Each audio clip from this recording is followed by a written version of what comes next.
Critical hit Punch All Nazis takes place in the early days of World War II and combines high adventure with cosmic horror.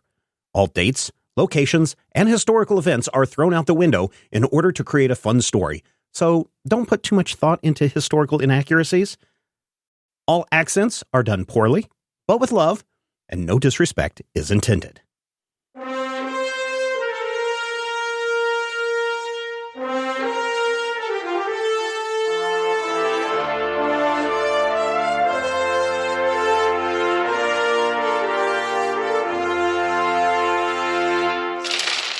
Last time on Critical Hit.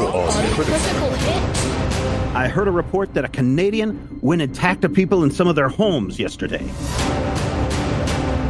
The crowd just kind of ripples back. Murder, murder, murder.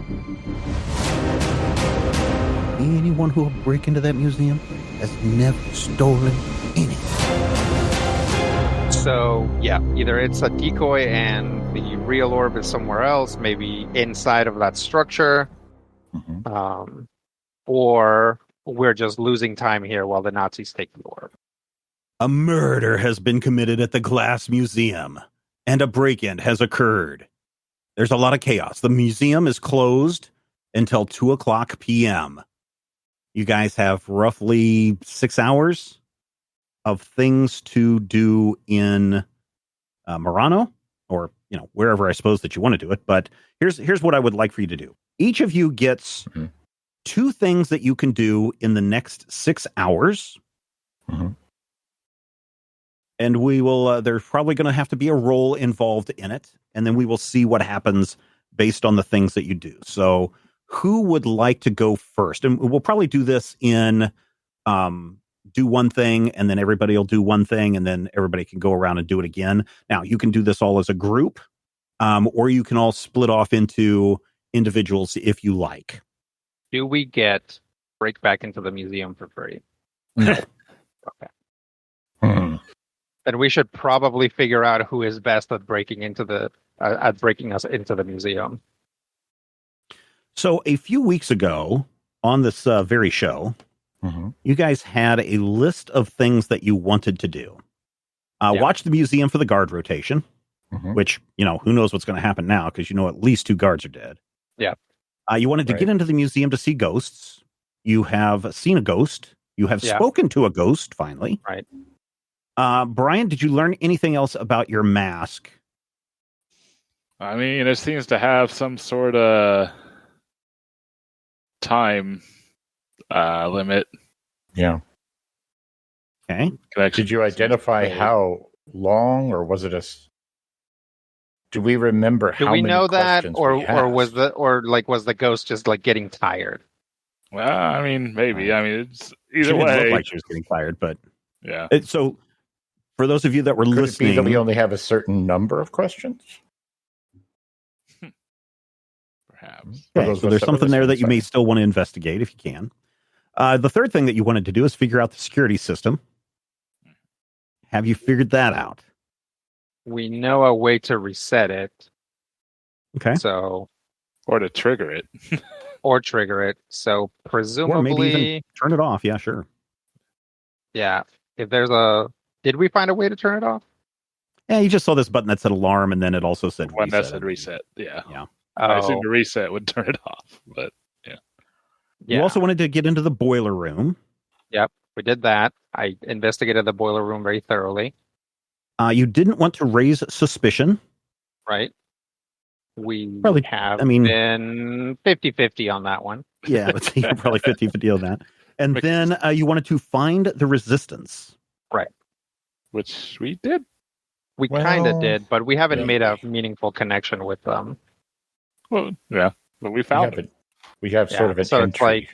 It would be nice to spend some time sussing out the resistance, but we are now on a severe clock. Either the Nazis have absconded with the thing we're looking for, and then there's kind of no point for us to be here.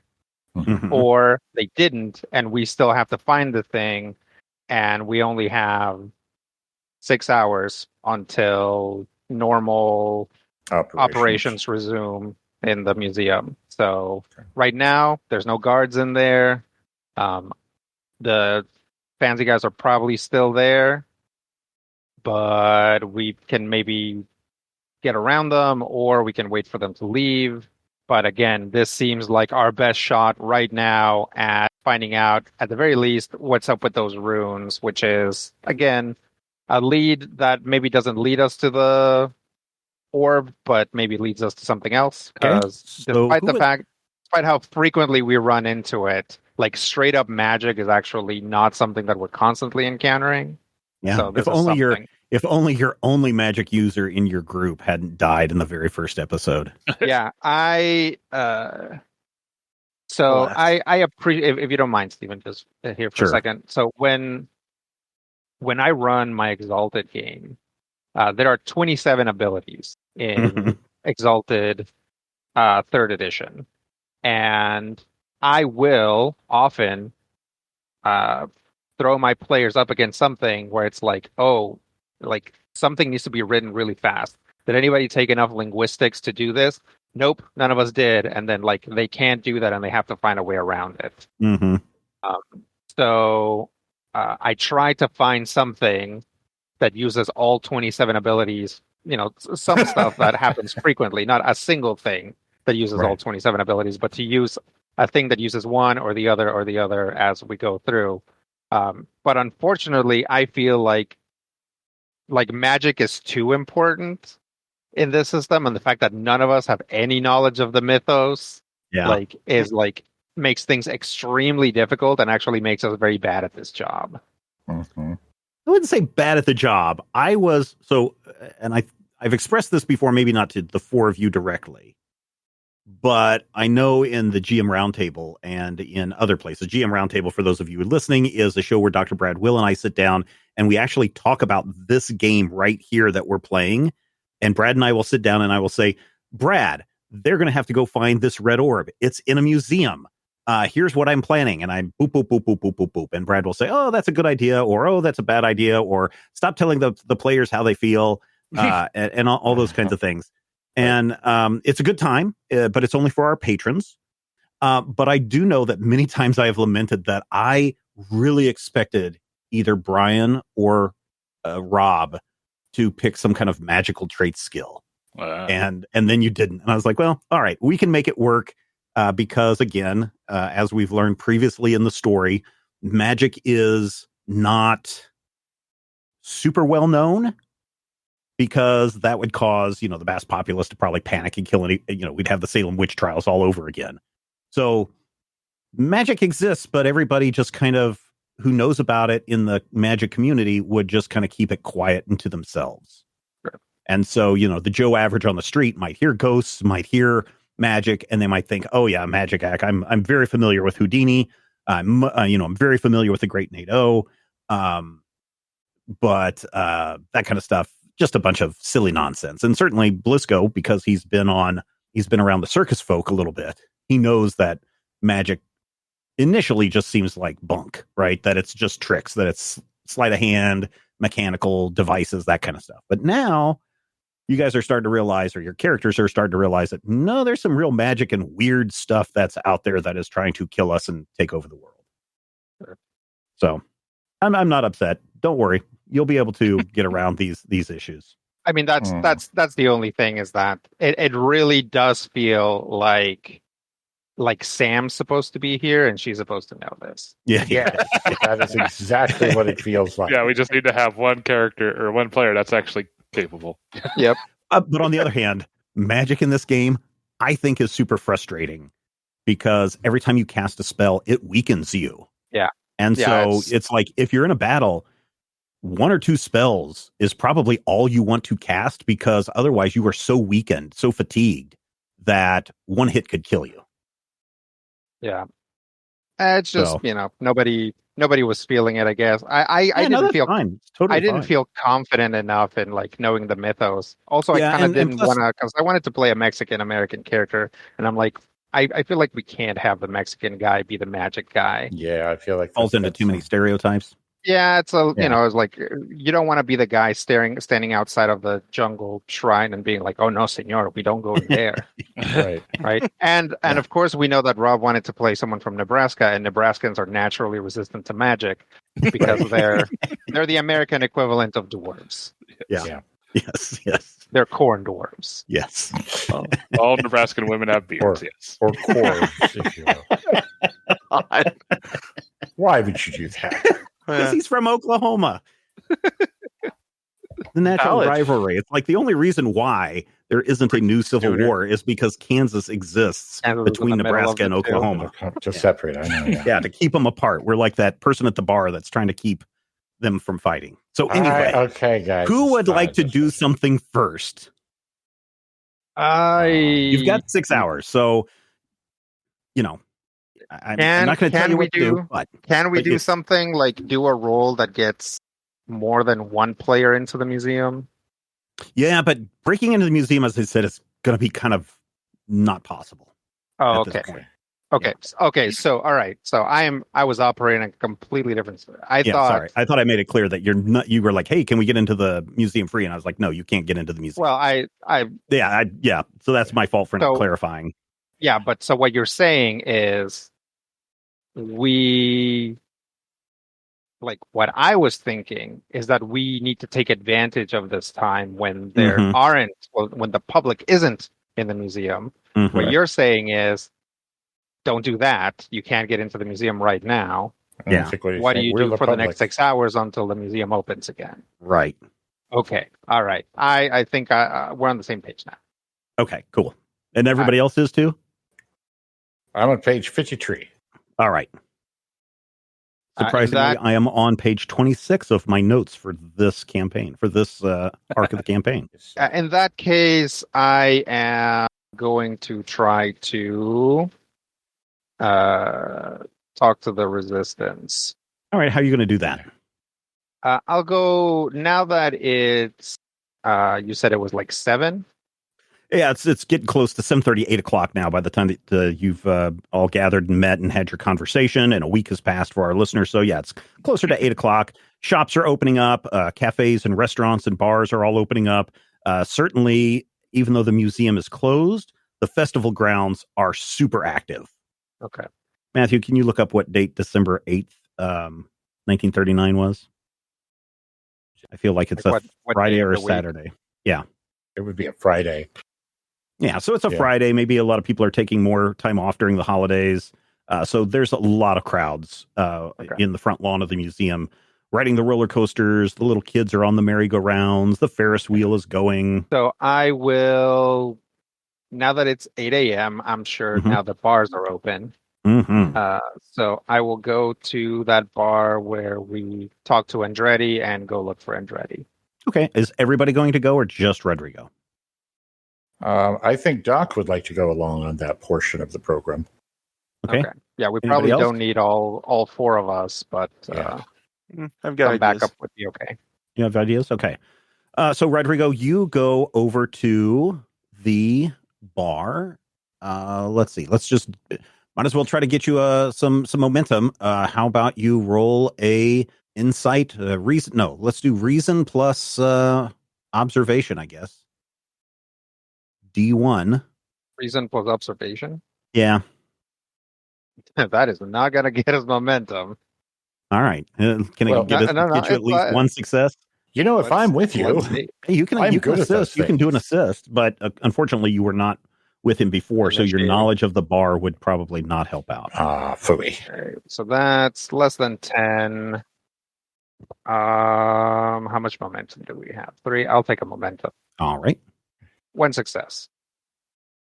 All right. So you kind of remember where the bar is. It takes you a little bit of time, probably a little bit more time than you need to.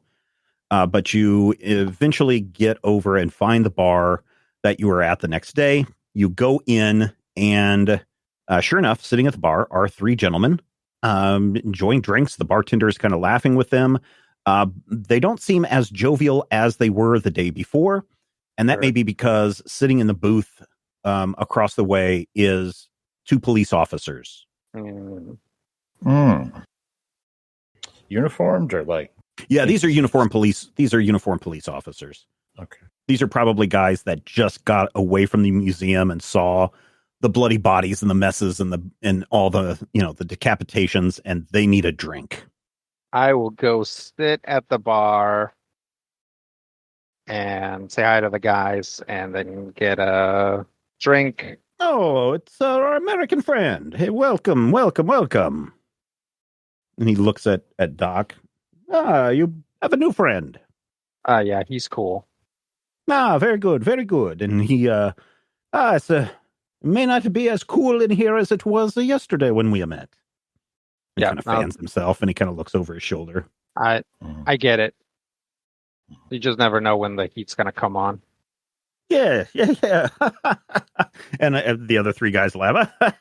Hey, yesterday you bought us a drink. Another round for us, huh? Sure. The bartender comes back with the green drinks again, smelling of high alcohol. Got to ask a question for you. Your friend over there, he's cool, right? He's not not a Canadian, is he? No. Because there seemed to have been some trouble yesterday, and Andretti heard it was Canadian involved in it. Nope. We're all Americans, so I'm from Massachusetts. Mm-hmm. At the mention of a Canadian, you see the police kind of perk up a little bit, look over your way. But then pretty quickly they go back to drinking their very dark lagers and muttering to themselves about stuff.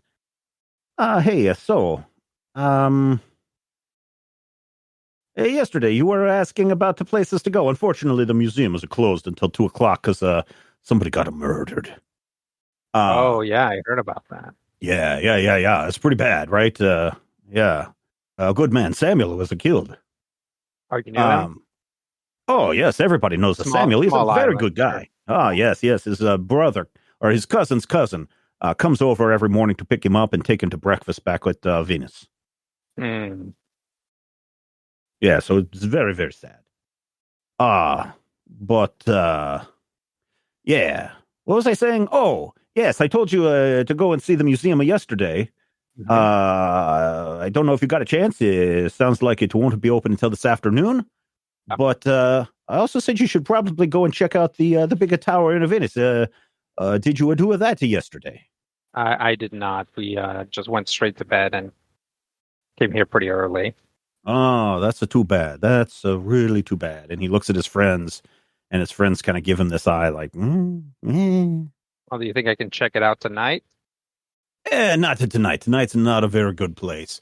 Have you seen the beautiful Rialto Bridge? Only if we passed it, but it wasn't pointed out to me. Oh, it is a very beautiful bridge in Venice. It is such a sight. Hey, you, a policeman. And the policeman, yeah, isn't the Rialto Bridge just a beautiful place for the tourists to see? He just kind of looks at Andretti and is just like, yeah, I guess. Sure. I think St. Mark's Square much more beautiful, but the bridges, sure. Goes back to drinking, like, stops really kind of paying any attention to you after that. Yeah. So are they suggesting that I go check it out like tonight? That would be a very good suggestion. Okay. What else have you seen? Oh, people are all abuzz about this break-in at the museum. Oh, yes, it's the whole line I was talking about. I cannot wait to read the newspaper this afternoon. Yeah, somebody told us it's like a folk thing that, like, there have been break-ins before, but no one has ever stolen anything from the museum. Have you heard about that? I have heard of such a thing. Of course, there have been one or two break-ins in the last. Oh, he looks at his friend, and his friend is like, 50 years? Yeah, one or two in the last 50 years, but nothing is ever stolen. Kind of amazing. I think it's a good security guard, like a Samuel, and they all three of them at the bar, and the bartender all cross themselves. Poor Samuel, such a good guard. My condolences. Yes. So I'll just, I don't think I have anything else to ask them directly, so I'll just keep hanging out with them for now. Okay. Doc, what about you? What is one thing that you would like to do right now? Or during this time period? I wanted to maybe kind of ask them circumspectly about the gentleman in black, if they know anything about them. Do you say this out loud? Quietly. No, he said he wanted to do it circumspectly. Circumspectly.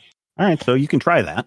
When we were going around, we kept seeing some very fancy gentlemen wearing lovely suits, and I've always wondered if I could get kind of a black suit like those gentlemen were wearing, and I didn't know maybe where they might have come from to where I could see where those were. Roll a reason plus persuasion D2. Reason plus persuasion. Reason plus persuasion. I suck at persuasion because I'm weird and creepy. I think I'd like a momentum. Do you think I can have a momentum? You can. You have two. You have two. Yeah. One success. One success. He looks you up and down. He says, "There's plenty of places to get a black suit in this city, but I bet you are a fan of the secret societies." Ooh, and his friends are all like, "Ooh," and you can hear the two cops kind of laugh at that. Oh, that's too tempting not to bite on. Well, I wouldn't say a fan. I mean, I've been known to dabble.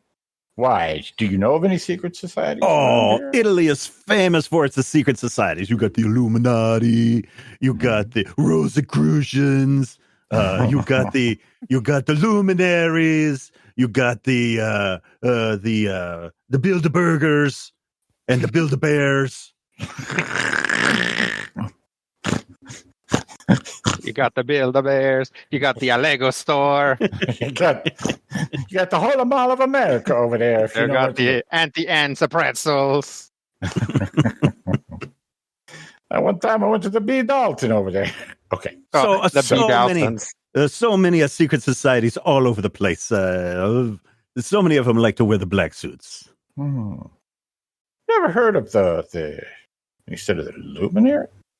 Oh, yes. Not familiar with that. Oh, it is a social organization of just rich bastards. And he spits. And the bartender is like, looks at him, "Hey, what's going on, Andretti? I just cleaned this bar." And he's wiping up the spit that he spit on the bar. Oh, you can't trust those rich ones. I know, right? Oh, except for our friend here. And he pats Dutch on the back really hard. You can trust me. I'm spending my father's money. Yes, of course. That's why we like you so much. He's not another rich. round. He's just Another related round. to people. Another round. Another round. 2 more rounds. 2 more rounds. Hey, I like this guy. Suddenly it occurs to me that I'm actually spending Dutch's monies. Well, our money. This is coming out Leo's. of our mission fund. That's true. So yeah, I would like to carefully not seem like I'm too eager to ask if you know the rich bastards have done anything cool here in Murano. Oh, they're all over the place. About Joseph, what was it? 19 or 2022, I believe. Yeah, 1922 was probably their biggest membership that they had, but last 20 years or so, they kind of dwindled down. You don't see them very much. You can see them. Hey, remember yesterday when you came in? There was one of them walking by the outside of the building while you were in here drinking with us. Black suits, slick back hair. They got so much money they don't know what to do with it. Those guys are the luminaries? They got the dark glasses. That's what they say. Oh. How about that? I should probably maybe ask them where they got their suits. You don't want to mess with them. They're bad news. Are they? They got their fingers in every little part of the government trying to control everything. Man, that seems to be going around. Oh, yes. They're up to no good, huh? I think a few more years, they're going to be gone. They will have spent their papa's money and not have made anything for themselves, stand around, look important, stand around at the museum, scare people away. Oh, you know what they want, though? What's that? What? They want you to join their club, and then they charge you monies. Oh, yeah, sure. They start out with $100 fee, Mm-hmm. and then after 6 months, you got to start paying a dues of $50 every 6 months. Wow. They're spoiled brats. So you see them around all the time, huh? You see them every once in a while. They walk in pairs. They ever do anything real shady? I mean, have you seen them? They just don't look as shady. They do wear the cheaters all the time. That's good to know. Good to know. Blisco, what would you like to do? I was going to take a quick look at that map you showed us earlier, the museum grounds. There was like a lot of stuff going on in the front of the museum. Mm-hmm. One of them was a Ferris wheel, right? Oh, yeah, there's a big Ferris wheel. Ferris wheel was a big deal in, what was it, the 1909 World's Fair in Chicago. I forget what the fair that was. That's where the Ferris wheel was introduced, and the Ferris wheel took off after it was introduced at that Chicago World's Fair. In fact, the modern Midway that people know today really owes itself to that Chicago World's Fair and the Ferris wheel, because the only way you could get the quote-unquote normal citizen to come down to see the city, the White City, was because you had all of these carnival attractions around it. So yeah, when you see a Ferris wheel, you know fun's a waiting for you. All right. So yeah, I'm gonna like spend most of the morning just kind of seeing what's going on at the museum by like riding the Ferris wheel, going through everything, and yeah, give me what are you looking for specifically? any sign of one of our theories being confirmed, either that it is gone or a sign that either the item is gone or that there might be still people trying to get a hold of it because they didn't succeed. Okay, so let's do an observation and insight, please. This will be a D2. Insight, observation. Hey, that is a 50-50. You have one momentum left. I will not use it. And Only one fail. success. You really love the Ferris wheel.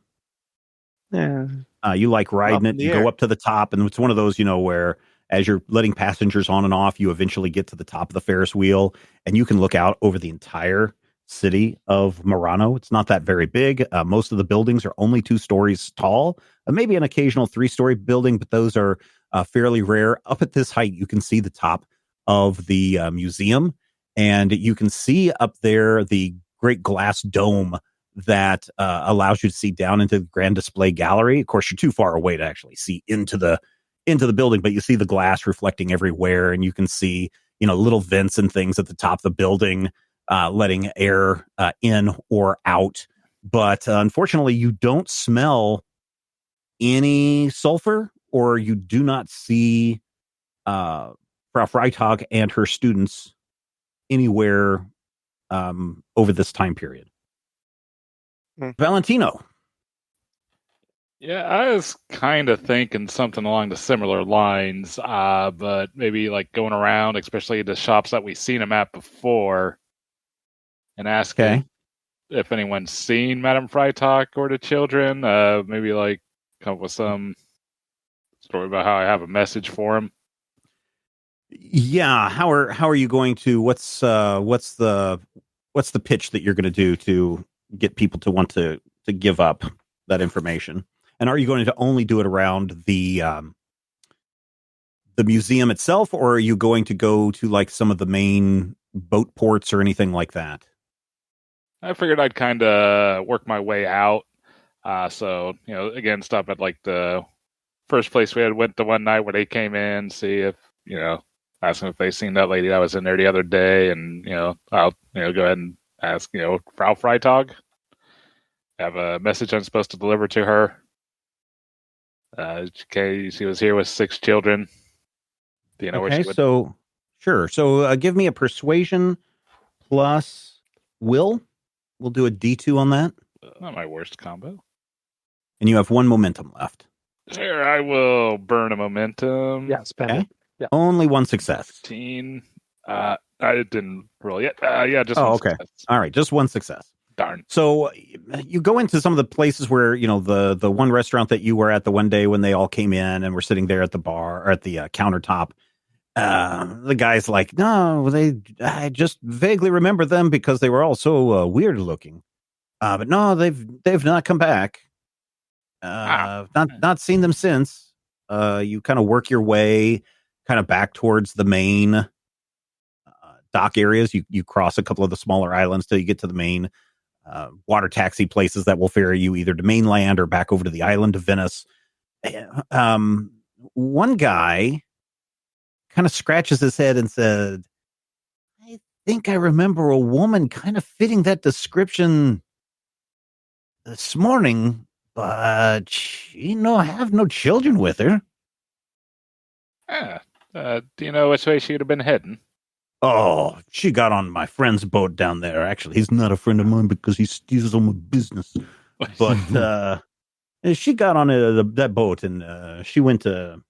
He just kind of waves off to the distance. And speaking of, as he waves off into the distance, you can see further down the island. You can see a big boat next to a warehouse, and it's unloading a lot of stuff, big crates and stuff. And there's a lot of police down that area of the island.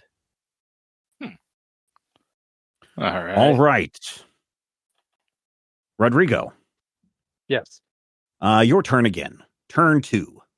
All right. Well, since I have what I now realize was an appointment, I'll.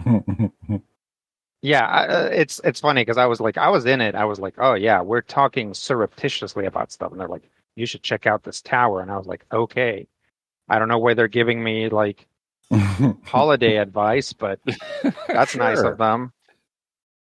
I'm on board now. I realized what I didn't do last time. So I will close the tab. Oh, Joseph at the third guy at the end. He's like, oh, I'll be back. Don't worry, hey. Joseph. We'll be back. All right. How much did I spend here? Oh man, you spent like 6 monies. Okay. Oh man, that's a lot of money. I mean, you had like 3 rounds of drinks, and it's the most expensive drink on the bar menu. And one of them was even square. So there was the three guys, Andretti, Joseph, and the other guy that we don't know his name. Mm-hmm. Then the 2 of you. So 5 drinks. That's like 15 drinks you had to buy. Yeah. For 6 monies. Yeah. Hopefully you got a receipt because I'm sure the Brigadier is going to ask about it. So I'm going to place a call. There's a phone booth in the back. I will call the French Library.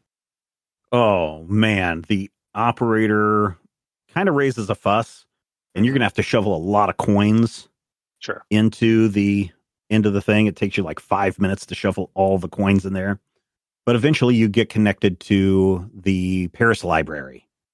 Okay. Hello. Hello. I would like to speak Is this with Dutch? Yes. It's Antoine. How are you? Oh, hey, Antoine. I was trying to get a hold of you here. Yes, How are you doing? I'm here. I'm good. How is Valentino? He's doing good. That's wonderful. Yes, he's doing great. We're taking good care of him. Good. So we have run into a group here in Italy.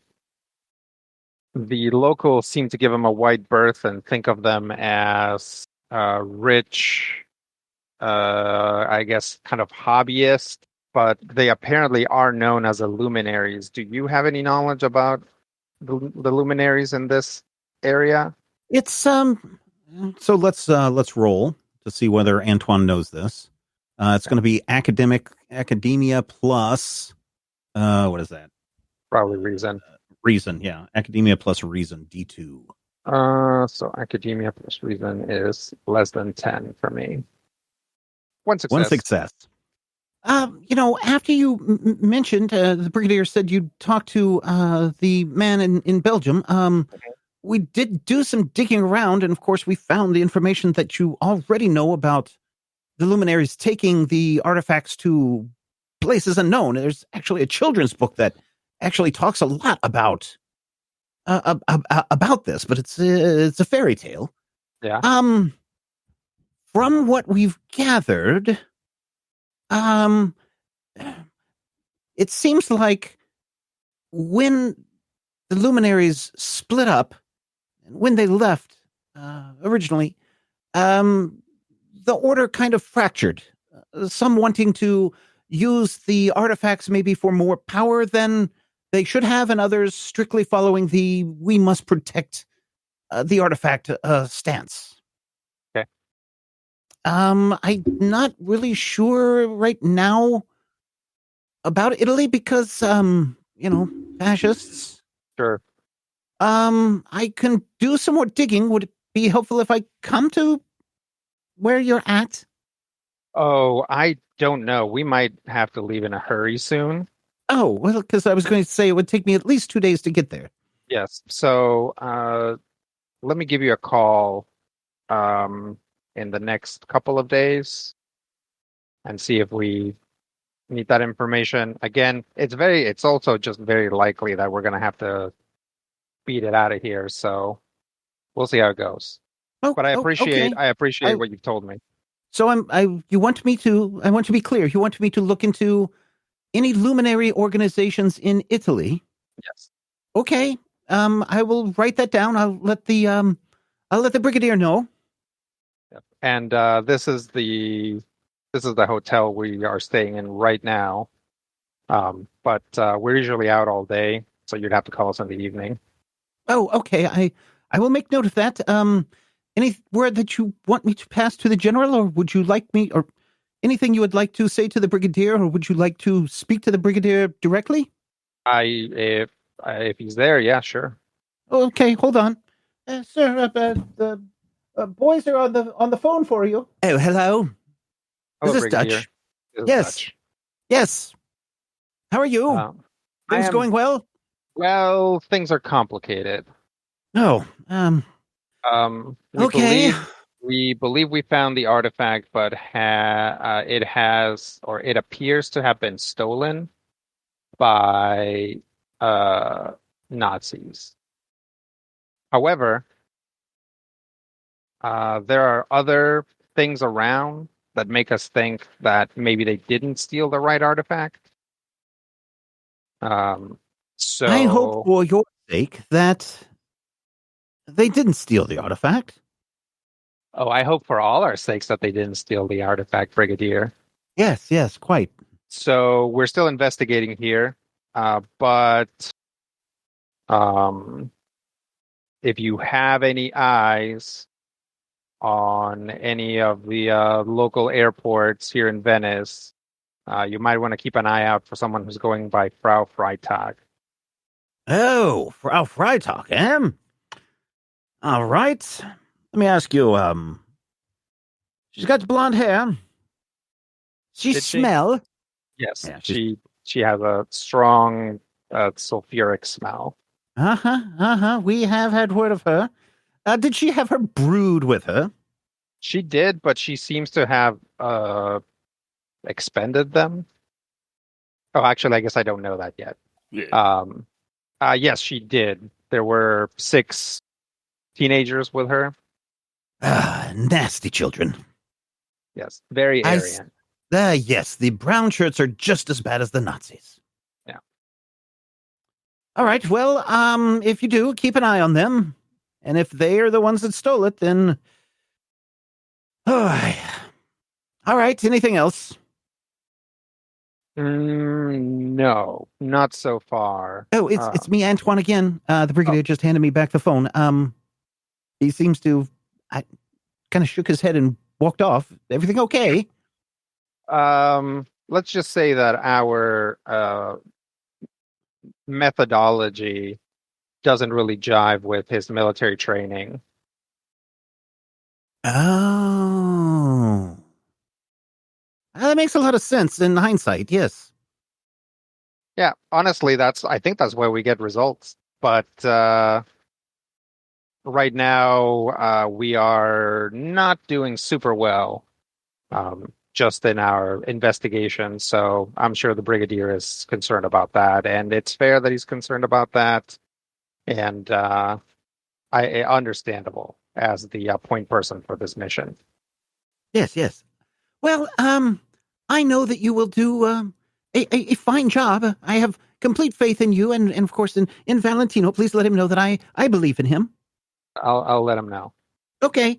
Well, I guess since we already said goodbye once, I don't know if there's a reason to say goodbye again. So, well, I guess there's a reason to say goodbye again. Goodbye. Bye. I'll hang up. Doc. I am the doc. How may I assist you? What is the second thing that you would like to do? Dutch, kind of paid the bill, and he wandered into the back to make a phone call, and he's been gone several minutes, but, you don't have to stick around here. You can really do anything that you want. Mm-hmm. It is getting close to, you guys have been drinking for a while. It is getting close to noon. Mm. And this is a drinking establishment? Or yeah, this is a tavern? bar. Yeah, this is definitely a bar. Hmm.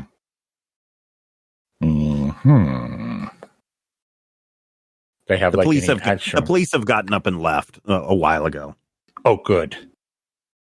Is there anybody here who definitely looks more relieved than they should at the exit of the police, other than our friends certainly the three people that you've been talking with seem a little bit more relieved that the police have left, but it's not like they suddenly break out into rolling out maps and pulling out their guns and bombs and everything, and are trying to figure out what's the next place that they're going to take down, because they are very reserved, because this is a working bar and people do continue to come in and sit down to have a drink, especially as it gets to lunchtime. More wine is being served at lunchtime. Some cheese and some gabagool is out for people to eat. Okay. With the police gone, I may try and not necessarily openly, but slightly less obliquely ask if Andretti and his friends know anything about the like this. I guess we've already really covered that. Like the circumstances of the murder itself, I guess, really aren't probably not something that's been passed around. Everybody knows that Samuel is dead. Right. So you might want to think of something else. You might want to think of something else that you want to investigate, look for, search at, whatever it is. I know. Okay. I'm gonna leave Dutch a note that says I went for a walk, and I'm going to see if Murano has a medical facility. If they have anything that might constitute a hospital, or even they do have a small hospital. It's run by a convent on the very, very edge of the island. There's a group of 6 nuns that kind of run the convent, and it's more not for major emergencies. It's more for people that have broken their arms, people that are sick, those kinds of things. Right. Okay. And does it seem like if you had a dead body, they might take it there? Probably not on this island, because this is such a small hospital. They would, and it's really really minor stuff. They would have taken that body to either the mainland or to Venice Island. Okay. Still, it might be worth seeing if they know anything. Okay. What are you going to do?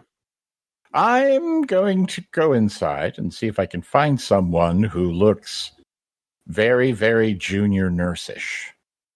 I don't want the ward nurse with the severe face. I want the young woman who might be accidentally loose-lipped. And I'm going to go up and I'm going to ask her if my friend has checked in. Oh, your friend. You're looking for your friend. What is your friend's name? He was injured. I believe his name was Luigi Mario. Nope, no one is by that name. Oh, Well, that's odd. They said, I could have sworn they said that he had a broken finger, something that needed to be put in a splint. Mhm. Is that something that they would? Nope. Nothing wouldn't like bring that him here. No, Nope. I'm sorry. Huh. Well, that's very odd. Is there anywhere else on the island where they might have taken him? Or would they have taken him back to Venice? Oh, I mean, depending on the severity of his injuries, they could have taken him to, and she just kind of gets a far look in her eye. I'm sorry. I'm sorry. They probably took him to the Venice hospital. That makes sense, I suppose. Yeah. And this morning, I'm sure there was all sorts of excitement with the unpleasantness. Oh, yes. Poor Samuel. Everyone on the poor island is Samuel. talking about it. Oh, did Samuel live on the island? I've heard about him, but I don't know if I ever met him directly. Well, of course, you probably wouldn't. You obviously are not Italian. No, but I've been in town for days, and of course, I've spent a lot of time. Oh, just he worked admiring the nights. beautiful, beautiful. Oh, He worked I nights suppose. at the museum. That does make sense. Mhm. That would be it. Maria! Oh, yes, Mother Superior. You need to do your rounds. Oh, yes, Mother Superior, I will be right there. And, sorry, is there anything else that I could help you with? No, thank you. That will be all. All right, you see her grab a guitar from behind the counter, and she goes upstairs. Dominique. She goes upstairs, and Okay. as you're leaving the hospital, you can hear a guitar playing. Is there anything on her desk that I could just like?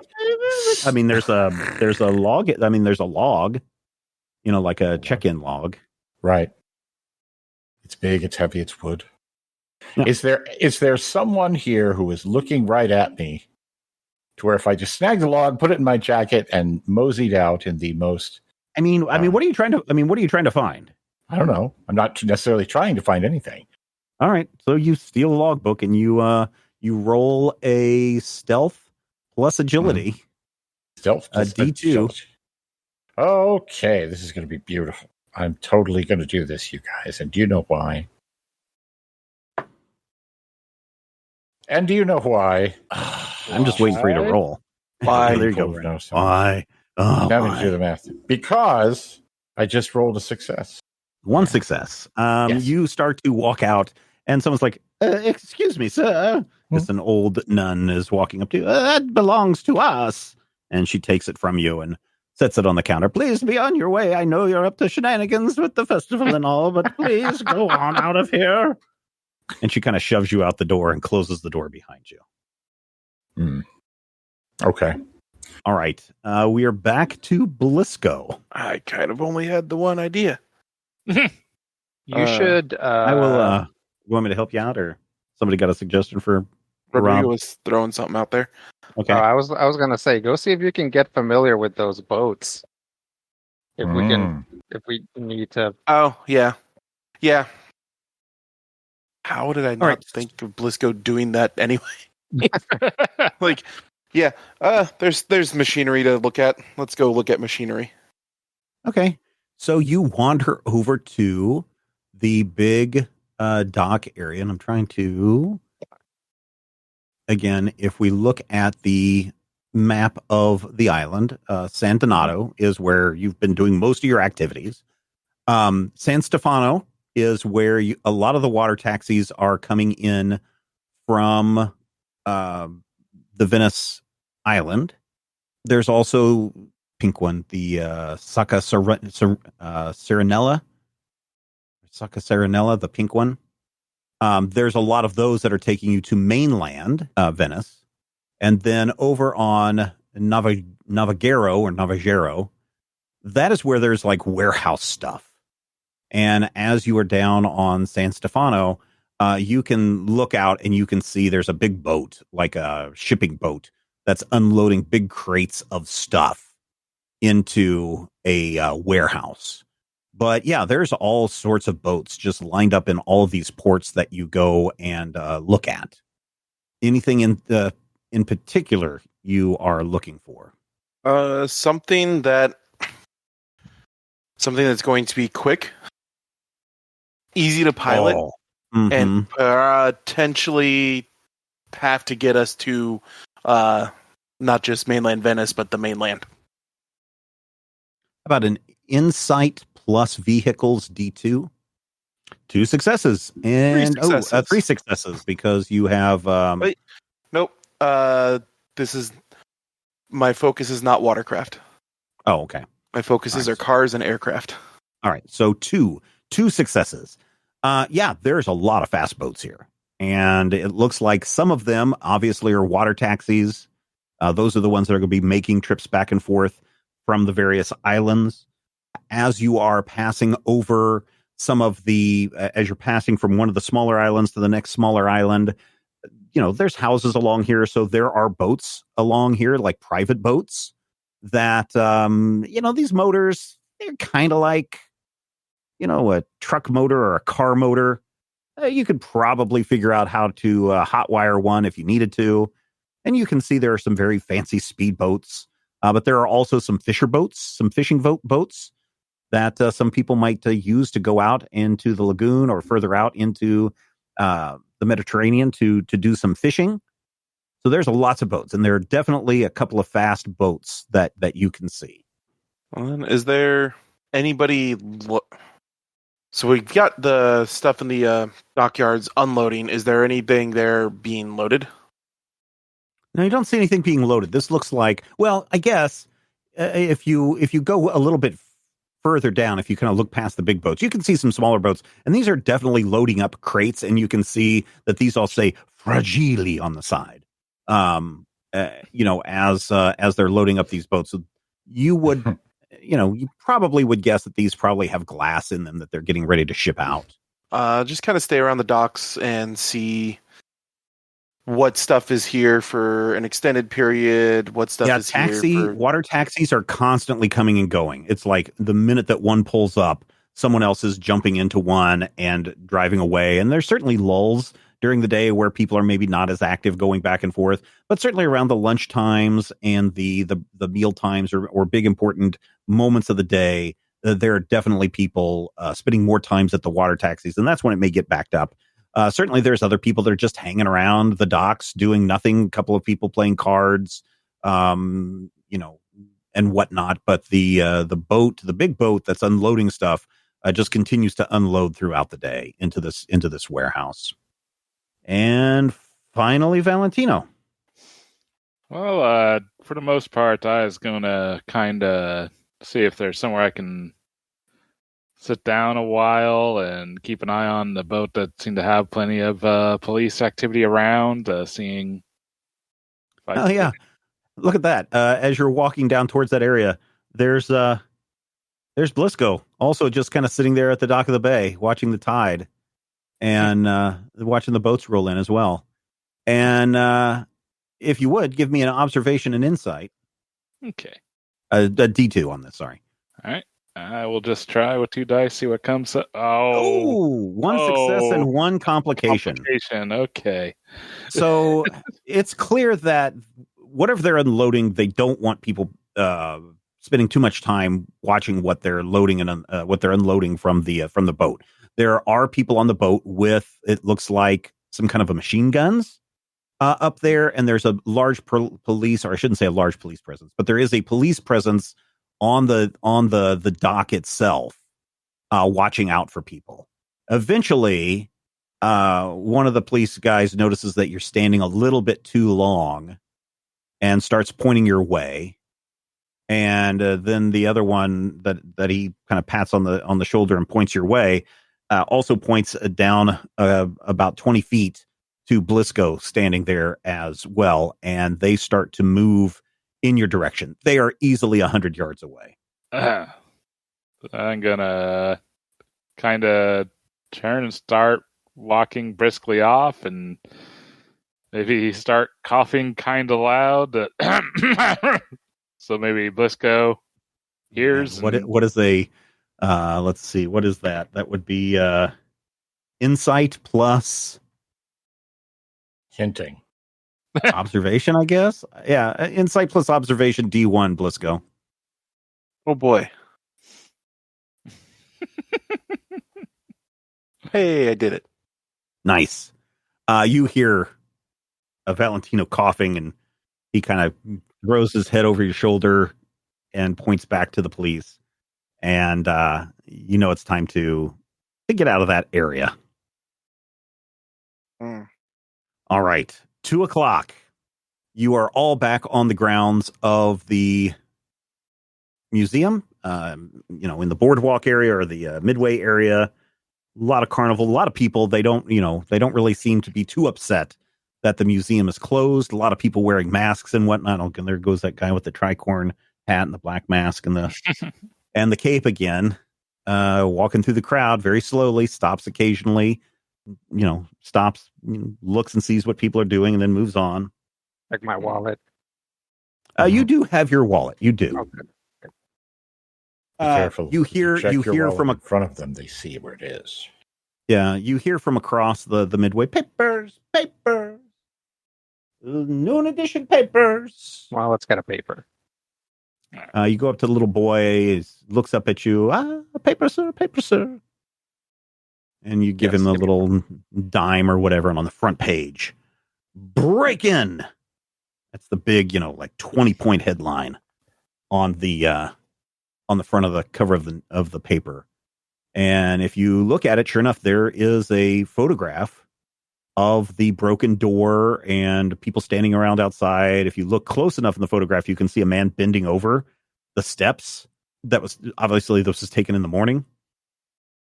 If you read the article, and again, it's going to be hard for all of you, although Latin languages, some of you will probably be able to figure out. It's talking. There was a break-in in the museum. 2 guards were killed, including Samuel, who was most beloved on the island for his kindness to children at the local hospital up on the second floor. Apparently there was a children's ward up there where some very sick children are at.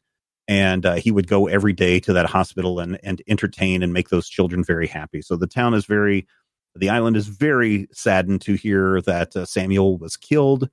And then there's this quote from the museum director that says, fortunately, because of Samuel's sacrifice and the sacrifice, they mentioned Mags, the other person who was killed, because of their sacrifice, because of what they have done for us, nothing in the museum was stolen or broken. Unfortunately, these vile people who want to interrupt our festival, who want to kill our citizens, are a disgrace to humanity. We hope with God's grace, and we hope with the fine leadership of our fine Mussolini, that these bandits will be brought to justice, to swift justice. And then the paper goes on to talk a little bit about the history of the museum and some of their grand exhibits that they have. There's also a little blurb about the glass festival that's currently going on down in the. So that's all on the front page. Second page, if you want to open it up and look inside, there is a short story about a gang of Canadians who are terrorizing the northern part of the island. And the citizens are disgusted and fed up with this, and that they're going to start taking matters into their own hand if this wild gang of Canadians doesn't do something. If something is not done to this wild gang of Canadians. And then there's a editorial from the editor of the newspaper who is just like, how much longer do we have to put up with Canada just coming in and thinking they can do anything to our country? This is a plague, and something must be done. And then, of course, there's advertisements for things that are going on in the festival and so on and so forth. It's not a whole lot of pages because this is like the afternoon edition, but certainly it's clear the newspaper wanted to get something out because they knew they could sell based on if it bleeds, it leads, right? So they knew that they can, they can hype a bunch of this stuff up about the museum. So it does appear that this boy has sold many newspapers throughout the day. But those are probably the high points of your reading the newspaper. I'll make sure to point out to everyone that it says that nothing was stolen. Mm-hmm. Didn't it also say nothing was broken, or did I mishear that? No, they said nothing was broken or stolen. Yeah. Didn't you So- say there was?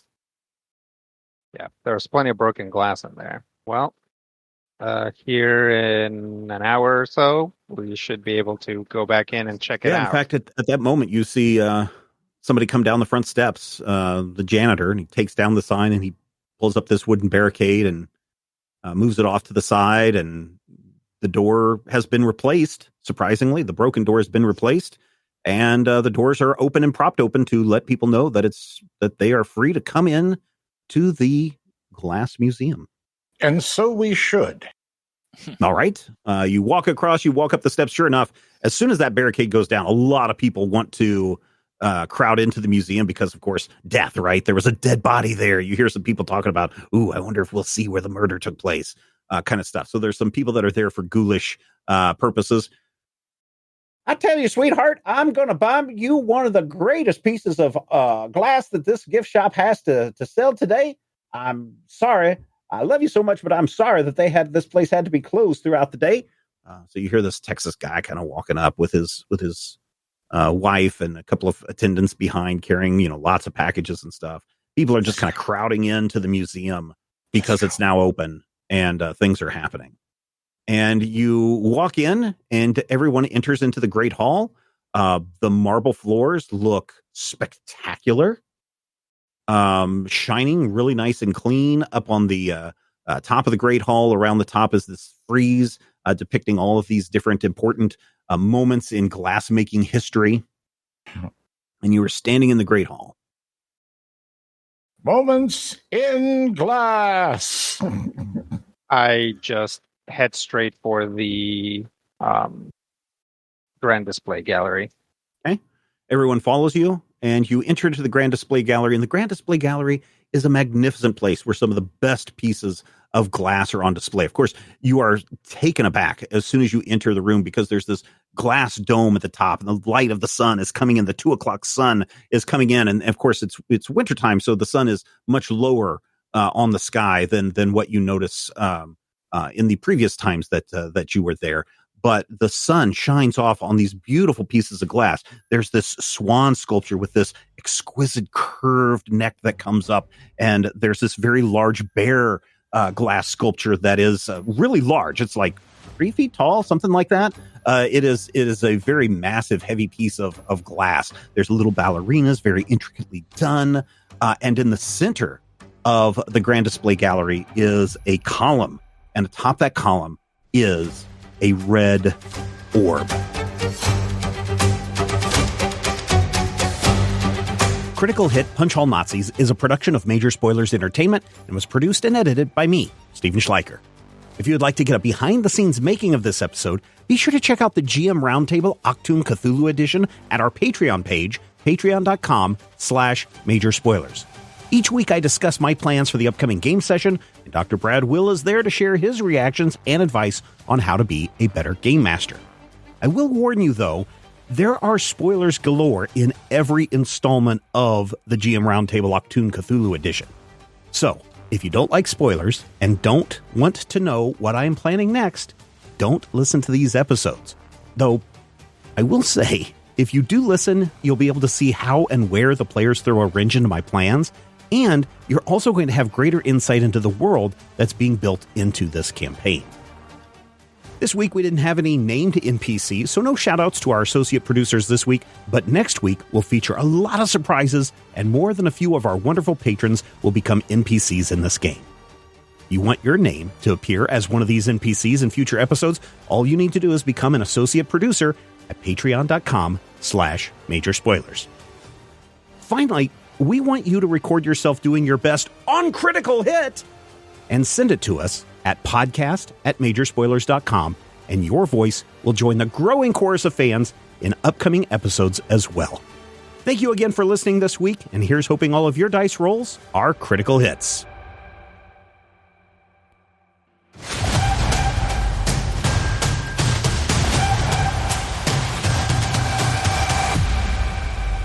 This podcast is copyright 2023 by Major Spoilers Entertainment, LLC.